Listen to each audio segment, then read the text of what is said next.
Hey everyone! In this video, I'm going to show you a step-by-step tutorial on how to change Source Branch in Vercel.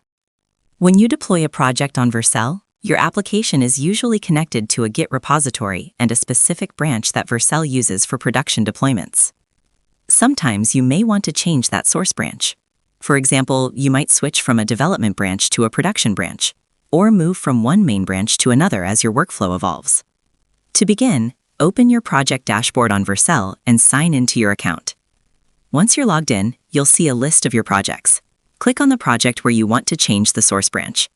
This will take you to the project overview page, where you can view deployments, domains, analytics, and project settings.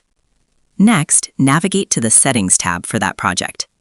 The Settings section contains all configuration options related to how your application is built and deployed.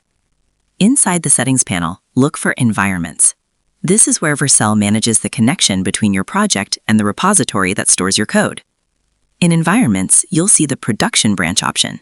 This determines which branch Vercel uses as the main source for production deployments. Under Branch Tracking, you can change the branch by inserting the new branch which you want to link to. But make sure that branch exists in the repository, because those are the branches that Vercel can use for deployments. After selecting the new branch, confirm the change.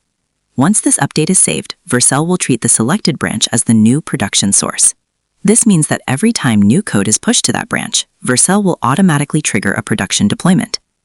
It's also important to understand how branch deployments work in Vercel. The production branch represents the live version of your application, while other branches can create preview deployments. These preview deployments allow you to test features before pushing them to the production branch. After changing the source branch, you may want to trigger a new deployment so the latest version of that branch goes live. You can do this by pushing a new commit to the branch or by manually redeploying from the deployment dashboard.